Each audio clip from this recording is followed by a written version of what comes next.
ایک اقلیت انسانوں کی ایسی ہوتی ہے جن کے لیے میں دو لفظ اب استعمال کر رہا ہوں، ذہین اور حساس۔ ذہین اور حساس لوگوں میں قبض اور بسط کی کیفیت، یہ مختلف سائیکلز ہیں جو آتی رہتی ہیں۔ کبھی طبیعت میں پشمردگی ہے، دل بجھا ہوا سا ہے، کچھ نا امیدی سی ہے، خود اپنے اوپر اعتماد کی کمی محسوس ہو رہی ہے، مجھ میں صلاحیت نہیں ہے، میں کچھ نہیں کر سکتا، اب تک جو کچھ کیا کبا بھی ہے، امنگ بھی ہے، امید بھی ہے، روشن پہلو نظر آ رہے ہیں۔ قبض کی کیفیت میں تاریک پہلو نظر آتے ہیں، مایوسی کے پہلو نظر آتے ہیں، پیسیمزم کی کیفیت، اور یہ جو بسط کی کیفیت ہے اس میں روشن پہلو۔ دیکھو یہ بھی تو ہے نا، آخر یہ بھی تو ہوا ہے، اور بھی ہو سکتا ہے، آخر اب تک میں نے یہ کام بھی تو کر لیا، آگے بھی مشکل آسان ہو سکتی ہے۔ یہ دو کیفیات ہیں قبض اور بسط کی، جن کو کہ صوفیاء کرام نے یہ اصطلاحات، یہ عنوان دیے، قبض اور بسط۔ جتنی انسان کے اندر حساسیت کی کیفیت زیادہ ہوگی، ذہانت زیادہ ہوگی، اتنا ہی یہ جو ویوز ہیں اس کی ایمپلیٹیوڈ زیادہ ہوتی ہے۔ کم ذہین انسان ہے، کم حساس ہے، آئیں گے تو صحیح ہے، لیکن یہ کہ وہ ویو جو ہے اس کا ایمپلیٹیوڈ جو ہے اس کے اندر اوپر اور نیچے کی کیفیت زیادہ نہیں ہوگی۔ لیکن جتنا یہ معاملہ بڑھتا ہے یہ جو ویو ہے اس کی ایمپلیٹیوڈ بڑھتا چلا جاتا ہے۔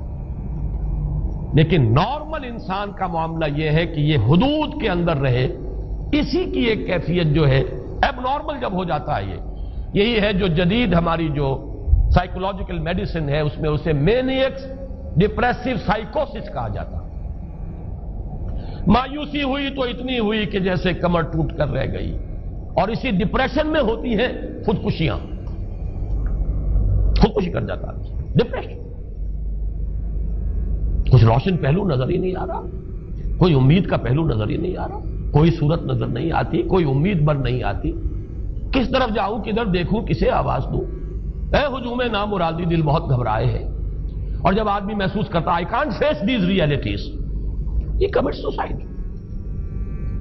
یہ اور جب کیفیت ہوتی ہے انشراح کی تو آدمی خوب بھاگ رہا ہے، دوڑ رہا ہے، امنگ ہے، محنت ہے، دوڑ رہا ہے، امیدیں ہیں، اب ہر چیز کا روشن پہلو نظر آ رہا ہے۔ عجیب ہے یہ۔ اصل میں مجھے کچھ تجربہ بھی ہوا ہے، ہمارے خاندان میں بھی یہ مرض موجود رہا۔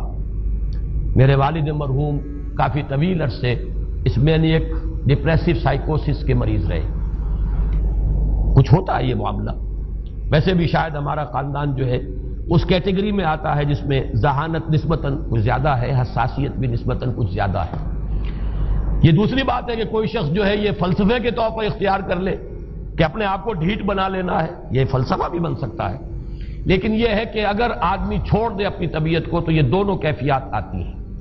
انہی کیفیات میں اگر یہ جو اپورڈ اینڈ ڈاؤنورڈ موومنٹ ہے یہ ایک حد سے نکل جائے تو یہ بیماری ہے مینیک سائیکوسس، مینیک ڈپریسو سائیکوسس۔ اس میں جب آدمی ہوتا ہے وہ اپر کیفیت میں تو اس کے اندر بڑی عظیمت ہے، روشنی ہے، امید ہے، لوگوں سے گفتگو کر رہا ہے، ہنس بول رہا ہے، خوب جو ہے محفل کے اندر، اب وہ محفل میں اسے دلچسپی محسوس ہو رہی ہے اور اسے ہر چیز کا روشن پہلو نظر آ رہا ہے، خود اپنے وجود کا بھی روشن پہلو، دوسروں کے وجود کا بھی، دوسروں کی بات میں سے بھی وہ اچھا پہلو تلاش کریں گے، وہ برا پہلو تلاش نہیں کریں گے۔ جب دوسری کیفیت ہے ڈپریشن کی، ہر ایک کی بات میں کوئی برائی نظر آئے گی، کوئی اس کی نیت کا فطور ہے، کوئی فساد ہے، کوئی یہ جو ہے بدنیتی کے ساتھ یہ بات کر رہا ہے، کوئی خیر کہیں ہے ہی نہیں، برائی ہی برائی ہے، مایوسی ہی مایوسی ہے، بدلی ہی بدلی۔ یہ ہے در حقیقت وہ کیفیت، اس کو غالب نے بہترین انداز میں تعبیر کیا ہے۔ ذہین اور حساس انسانوں میں ان کی جو ترقی ہے وہ انہی مراحل سے ہو کر گزرتی ہے، اور ہر ڈپریشن کے بعد، ڈپریشن میں اس سینس میں استعمال نہیں کر رہا یعنی بیماری کی حد تک پہنچنے والی ڈپریشن نہیں، صرف قبض کی حد تک پہنچنے والا معاملہ۔ ہر قبض کے بعد جب بسط آتا ہے تو آگے ترقی ہوتی ہے، جس کو آپ کہتے ہیں بائی لیپس اینڈ باؤنڈس، آدمی جو ہے چھلانگ لگاتا ہے، گویا کہ ایک درجہ جو پہلے تھا اس سے آگے درجہ انسان کا جو ہے اس سے بلند تر پوزیشن پر انسان پہنچتا ہے. ہر قبض کے بعد جو نیا بست آتا ہے وہ ایک نئی کیفیت، نئی شان، نئی بلندی، نئی رفعت لے کر آتا ہے. اس کو غالب نے تعبیر کیا ہے بہت خوبصورت انداز ہے. رکتی ہے میری طبع تو ہوتی ہے رواں اور. یعنی شاعر بھی کبھی ایسا وقت آتا ہے شعر جو ہے وہ اس پر نازل ہی نہیں ہو رہا، شعر نہیں کہہ پا رہا، طبیعت میں رکاوٹ سی ہے، بندش سی ہو گئی ہے، کوئی کلام موضوع ہو ہی نہیں رہا. لیکن پھر جب یہ کیفیت جو ہے بدلتی ہے اور جب پھر بست کی کیفیت آتی ہے، رکتی ہے میری طبع تو ہوتی ہے رواں اور، پھر اس کے اندر ایک جولانی نئی ایک کیفیت جو ہے انشراح کی، وہ ایک بالکل نئی کیفیت نئی شان کے ساتھ. یہ ہے وہ معاملہ جو ان آیات مبارکہ کے پس منظر میں ہے. اسی لیے اب میں آپ کو اس کا حوالہ دے رہا ہوں. تفسیر مظہری میں قاضی ثناء اللہ پانی پتی رحمت اللہ علیہ نے بہت عمدہ بات فرمائی ہے کہ حالت قبض اگر کسی شخص پر طاری ہو تو اس حال میں اکسیر کا درجہ رکھتی ہے یہ سورہ مبارکہ، اس لیے کہ یہ نازل ہوئی ہے محمد الرسول اللہ صلی اللہ علیہ وسلم پر اسی حالت قبض میں. وَالضُّحَىٰ وَاللَّيْلِ إِذَا سَجَىٰ مَا وَدَّعَكَ رَبُّكَ وَمَا قَلَىٰ وَلَلْآخِرَةُ خَيْرٌ لَكَ مِنَ الْأُولَىٰ وَلَسَوْفَ يُعْطِيكَ رَبُّكَ فَتَرْضَىٰ أَلَمْ يَجِدْكَ يَتِيمًا فَآوَىٰ وَوَجَدَكَ ضَالًّا فَهَدَىٰ وَوَجَدَكَ عَائِلًا فَأَغْنَىٰ. یہ تمام آیات اب معلوم ہوگا کہ جیسے موتی پروئے ہوئے ایک لفظ قبض. اب اس میں جو بھی واقعاتی اور جو میں نے آپ کو روایاتی جو بھی پس منظر بیان کیا وہ بھی فٹ بیٹھ رہا ہے. وہ خودکشی کا معاملہ بھی آ گیا اس میں فٹ بیٹھ رہا ہے کہ بخاری شریف میں روایت موجود ہے کہ حضور فرماتے ہیں کہ میری طبیعت پر اس درجے اضطراب تھا، اتنی کیفیت جو ہے میری تشویش کی تھی کہ میرے دل میں بار بار خیال آتا تھا کہ پہاڑ پر چڑھ کر اپنے آپ کو نیچے گرا دوں. یہ سارے معاملات اب آپ کو محسوس ہوگا جیسے تمام کڑیاں جو ہیں وہ جڑ گئی، جیسے رات کو اب آپ اٹھ نہیں پا رہے، اضمحلال ہے، اعصابی جو ہے اعصاب اس درجے متاثر ہو چکے ہیں. صرف یہ ایک احساسات کی کیفیت نہیں ہے، آپ کی قوت فعلی جو ہے، قوت عملی، وہ بھی اس درجے متاثر ہو چکی ہے کہ کئی راتیں گزر گئی اور آپ رات کو نہیں اٹھ سکے، جس پر کہ ام جمیل کو یہ کہنے کا موقع مل گیا کہ معلوم ہوتا ہے محمد تمہارا شیطان تمہیں چھوڑ گیا. اب یہ جملہ اپنی جگہ پر اس کی کاٹ ہے یقیناً اس سے یضیق صدروں کا بما یقولون، لیکن وہ کیفیت جس کی وجہ سے یہ جملہ آیا ہے اس پر نگاہ دوڑائیے، اس پر نگاہ کو مرکوز کریں گے تو معلوم ہوگا ایک لفظ قبض، یہ قبض کی ایک کیفیت تھی. اس قبضی کی کیفیت کا ایک مظہر یہ ہے کیونکہ یہ بھی تو در حقیقت قلب مبارک جو ہے محمد الرسول اللہ صلی اللہ علیہ وسلم کا، اسی پر تو وحی کا نزول ہوتا تھا. یہ بھی وہی داخلی احساسات و کیفیات کا معاملہ ہے، یہی بھی در حقیقت یہ واردات قلبیہ ہی کا سارا معاملہ ہے.